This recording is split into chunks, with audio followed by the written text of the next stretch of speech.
so long as like alchemy.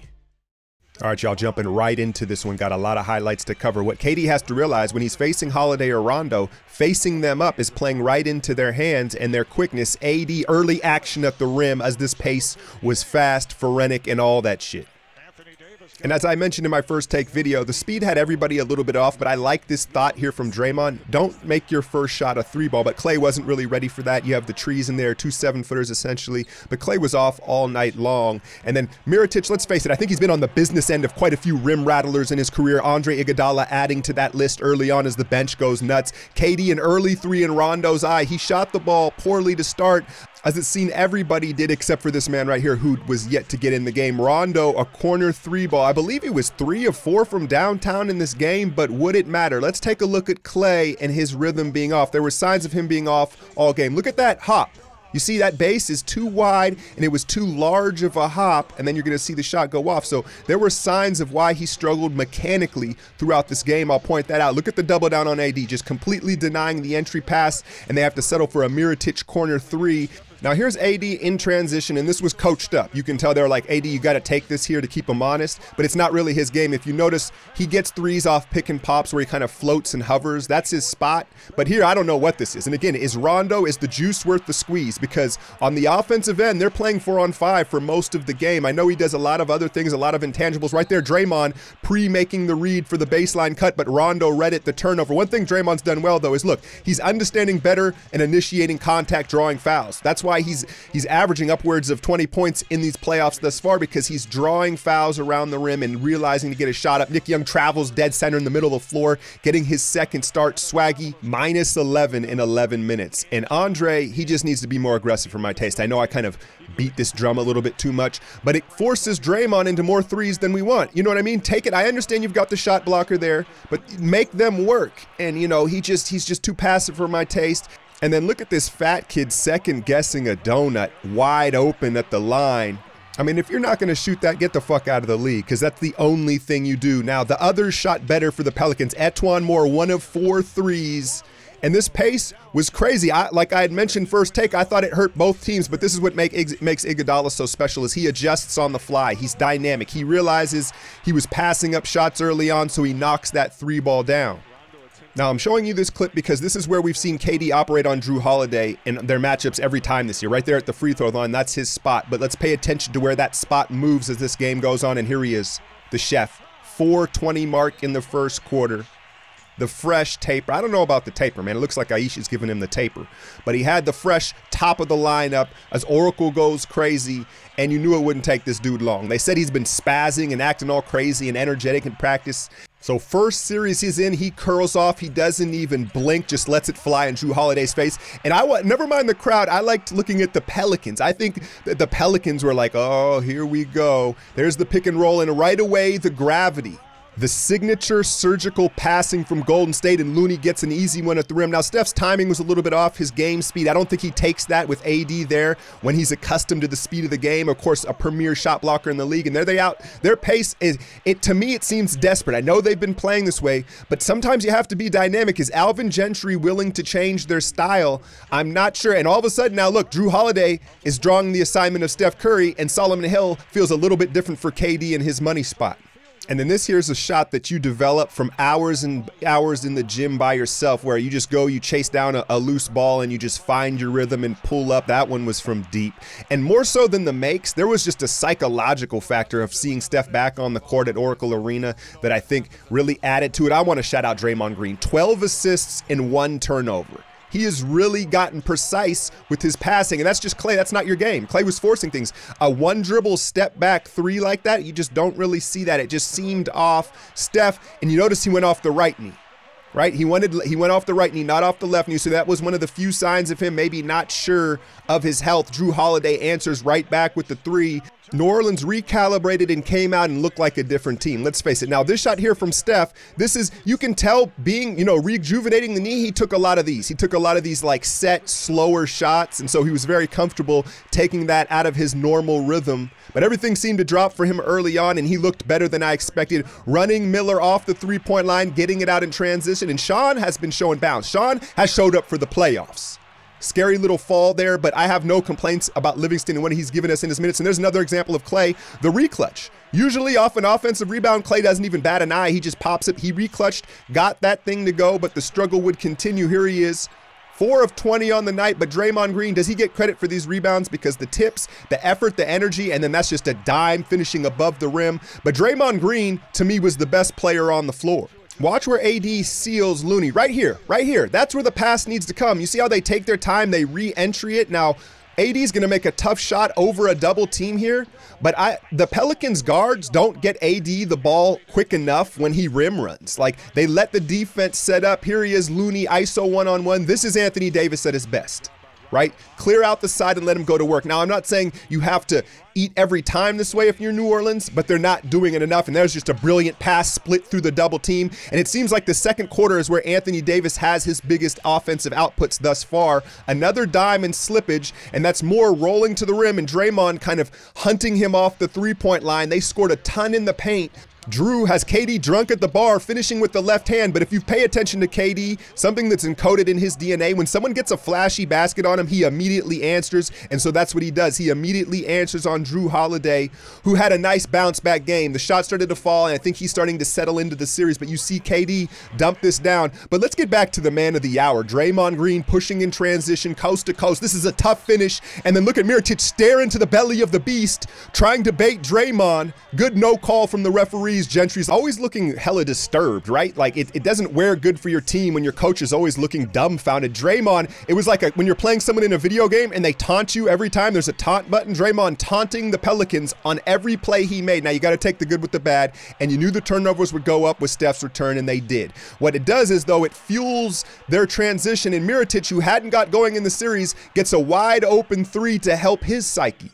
One thing Steph has gotten better at, I think, through these long playoff runs is flopping, right? And it's a part of the game, and you got to know when to do it, but he's getting very good at drawing cheap fouls, and all of a sudden, KD's pocket pass is much more effective with Steph Curry on the floor, pulling the spacing out. Draymond, the beneficiary there, and then another back tap, and just like your girl's selfie, it's all about angles, and Clay gets it off the glass.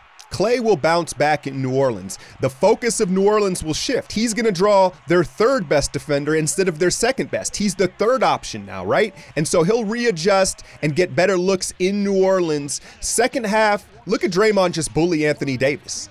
And I'm not saying Anthony Davis is Karl Anthony Towns soft, but he's a bit fragile, right? And for who many call the best player in the league right now, let's face it, Draymond Green is outplaying Anthony Davis, and he's bullying him. Watch him bully him off the glass here. Look at him just completely move him out, ignite the break, and then you're going to see Slim slip and slide to the rim for the slam. That's a lot of S's. Damn. More Draymond getting the best of Anthony Davis. He's going right to his strong side, still gets the block. And it ignites the transition. And Anthony Davis's motor's a little low for me. You're going to see Swaggy finally knock down a three, and this is probably the last meaningful minutes you're going to see from Nick Young in these playoffs with Steph returning to the lineup. Now, I wanted to highlight this sequence to show you what it looks like when KD is dialed in on defense, because I complain about his effort defensively a lot. This is what it looks like when he wants to play defense. Look at him switch multiple times, close out, and block the shot. Now, it ends up not paying off. Etuan's going to knock down a three here. But I just want to give you a glimpse of what it looks like, because a lot of the times he coasts, and it's a lot of his lateral movement and being lazy, and then Draymond the precision pass. He's just dialed in. We've all talked about playoff Rondo. What about playoff Day-Day? My God. I want to credit the Pelicans, though, because every run Golden State seemed to make, they had an answer for. Gentry used his timeouts well, and New Orleans continued to respond to every punch that Golden State threw. Clay gets beat backdoor. Rondo gets the and one finish. Now, guys are so accustomed to what they like to do, but this is basketball 101, KD. You don't face up a smaller, quicker guy. You're giving them the advantage. You turn your hips and back them down. More Anthony Davis rim protection. That's where he really did shine. He was altering shots that he didn't even challenge at times. You could see guys paying attention to him, and then this happened. I spoke on this in my first take video, and I just don't like it. I think it goes too far. We all know Draymond walks a fine line, but would you be surprised? I didn't want to say this on my YouTube channel because I didn't even want to put it out there, but would you be surprised if the league reviewed this, right, and assessed something extra for Draymond? He almost got his skull cracked on the ground, pulling him down. And it was, to me, I want to be objective. This was all Draymond. That's just too much. He needs to chill out, because we've seen consequences for plays like this in the past. One thing Steph did was play the passing lanes amazing, and this is where it just really got more and more physical as the game went on. And live speed, that looked really bad, right? But if you take a second look, Solomon Hill saves Iguodala from his head hitting the ground. He braces his fall. You just worry about the knees being folded back there. It was assessed a flagrant one on Solomon Hill, who looks like he's still on Section 8. And let's face it, those are the type of brothers that are willing to do a little more. Steph, 6 turnovers, Rondo, and he's going to get you 1 or 2 of those a game. That's just part of his skill set and what he does. Now, watch Sean Livingston here. Anthony Davis doesn't challenge it, but I guarantee you Sean was aware of Anthony Davis, and that's probably what made him miss the shot. And here he is again trying to shoot over the length, and I know that's Sean's game, but you got to go into the shot blocker. Now, here's a rare David West mistake. Trying to force feed Klay the ball results in a turnover, less than a minute left in the quarter, and then Mirotic is going to bang down one from the Oracle symbol. New Orleans really closed quarters better than Golden State with the exception of Klay's bank to end the half. Draymond to start the fourth, and he does this. Clutch Gene on 10, and I really do believe if he gets 2 or 3 dunks, this percentage goes way up. Look at him stare down Anthony Davis and let him know like, hey, we ain't trading for you, bruh. This championship DNA. But to the Pelicans' credit, once again, the timeout and the answer from Drew Holiday rocking KD to sleep with the 3 ball, they continued to answer as Klay continued to chuck 2 of 10 from the 3-point line. That wasn't a good one, right? With a 7-footer in your face, watch them double AD and live with the Rondo 3.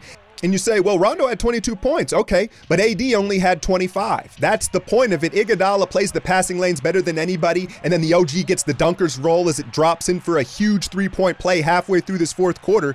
Now, Pelican fans are complaining about the 27-9 free throw discrepancy. Look at that foul right there. You saw the couple big ones on Iguodala driving to the rim, right? Let's face it, Golden State was the aggressor at the rim, and then KD, I was worried about him grabbing his hamstring there. The very next play, he blocks the shot, gets out in transition, and Klay shits himself, leaving his feet with nowhere to go, results in another turnover. The majority of Golden State's 16 turnovers happened in the final 6 minutes of this game. That's a bit troubling. And then Steph jumps the passing lanes as the pace and play was sloppy and gives KD a little dap and sets him up in his work area. Very un-Russ-like from Steph, who had been having it going all game long. But look where KD is here now. He's not on that high elbow, right? He's more towards the baseline, and it gives him more space and time to adjust for when the help comes. He pogo sticks into the Dirk and gives us the 10-point lead. Here we go again. Take a look at the spacing. Look with Steph out there. Look how far away the defense is from KD, and it just gives him confidence. The repost, and then when he turns baseline, he knows no help can come from there. So I love this adjustment from Kerr and the Warriors, putting KD in a more advantageous spot on the floor. The backdoor cut, Klay, you got to shoot that. Iguodala, you got to shoot that. Anthony Davis isn't in there. I know Draymond's been hitting threes, but let's continue to get to the line and put pressure on their defense. Mirotic answers with the 3, and the Pelicans just would not go away down the stretch. Here they want to get Steph off this pick, but the help comes from that side. KD makes the right read. Iguodala, you got to go up, baby. I know AD's there, but the patience, the ball movement, and KD bails him out with the 3 ball as he started really going in this 4th quarter. The takeover was real.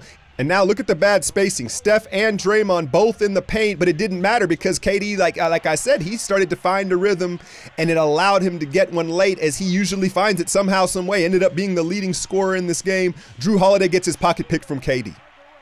And they go right back to work, and they're like football sets, right? Because there's different options off him. That's what they've wanted this whole time. They finally get it. Steph's 5th 3 on the night, which should have been the dagger, right? Am I right? Pelicans call timeout, Oracle roaring, double-digit lead, a couple minutes left. No, not even a minute. You got a minute 15, and then Klay's going to be Klay. Are we going to kill clock? And Draymond pushed the ball, so that he had some responsibility in that as well. And Pelicans push it right back and finish, and Kerr is just disgusted with this. He took a nice little jab at Klay in his post game, and Klay was in his head, right? But Klay's gonna Klay, and there'll be moments in these playoffs where he bails us out. His same unconscious shooting is what makes him great, so you gotta live with that. And then down the stretches, it slowed down, the slop, the refs had seen enough. They're not gonna call a jump ball, Rondo. The game is over, and so the most important thing is how Steph looked, and Steph looked amazing. The defense wasn't as good. It got sloppy late. And what was not really a great shooting night, obviously from Klay, KD got going late, but a win is a win, protecting home court going up 2-0 against the Pels. I'm out, y'all.